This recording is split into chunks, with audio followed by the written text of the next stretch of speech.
Hello and welcome back to Forever Sports. It was round 8 of the Carling Black Label Currie Cup.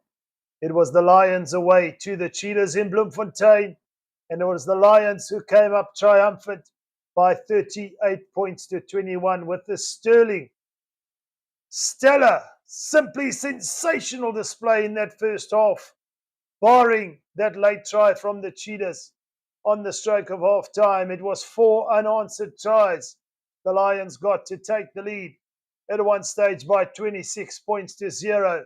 Renzo Duplessis, Ruben Skuma, and Jaco Versace and Robs Matwane getting in for the tries for the Lions.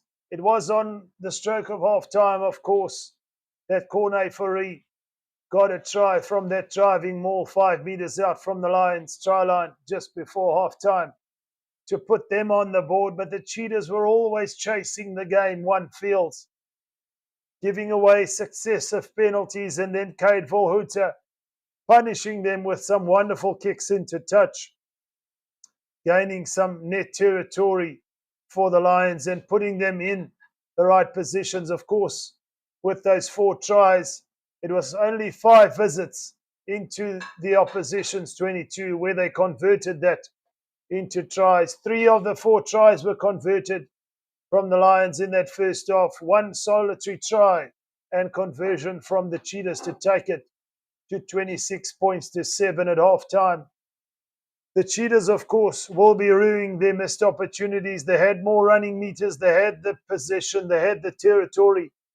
And at one stage, up until the introduction of Asanati and Tlabakanya, had the scrum dominance. But it's the Lions who one feels just did enough in that first half to get away with victory here in the full house of 5 points. In the second half, of course, it was the Cheetahs who mounted a potential comeback with the try after half time from Daniel Kasende after his earlier yellow card. The Cheetahs, of course, were playing with 13 men at one stage in that first half.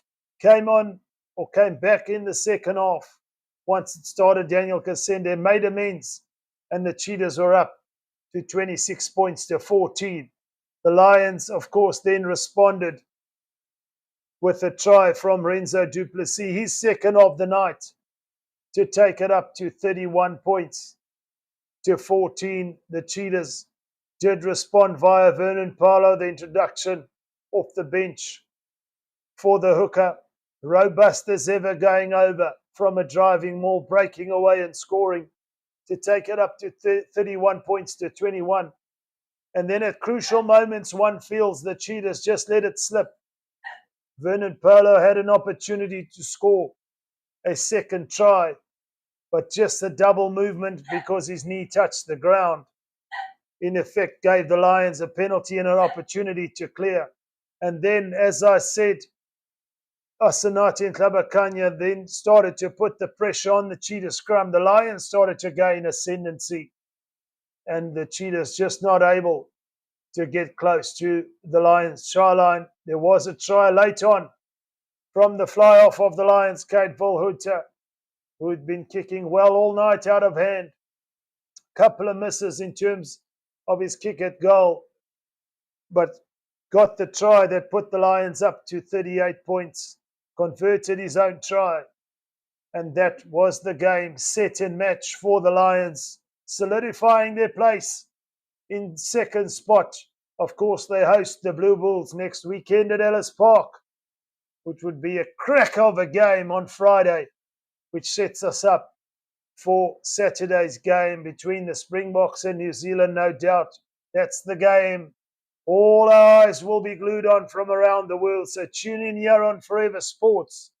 We'll be taking you live, of course, through that one. But it's been an absolute pleasure. It's the Lions 6 tries to 3 over the Cheetahs. The Cheetahs go empty-handed at home and really have a lot of lessons to learn.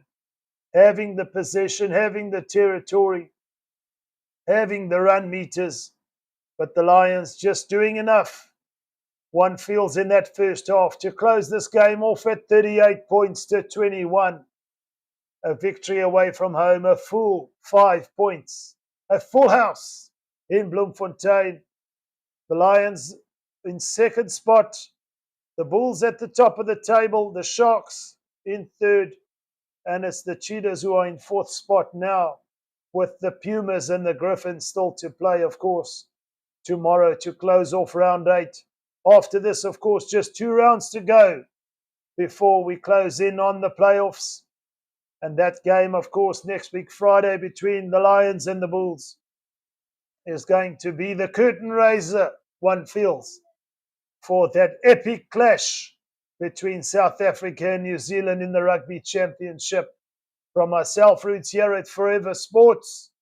Until next time, it's been an absolute pleasure, and bye for now.